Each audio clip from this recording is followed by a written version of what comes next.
ആടാ, എല്ലാരും അന്വേഷിക്കുന്നുണ്ട്. ഇവിടെയുള്ളൊന്നും ഒരു വിവരമില്ല.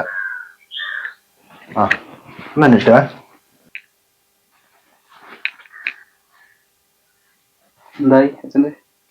എന്നോട് പറയണ്ട, ഡോക്ടർ പറഞ്ഞ എല്ലാവരും അറിയിച്ചോളാന്നാ പറഞ്ഞ. ഈ രാശിനെ അടി കണ്ടിട്ടാ ഓനെ എന്നെ കാത്തുക്കുന്നത്.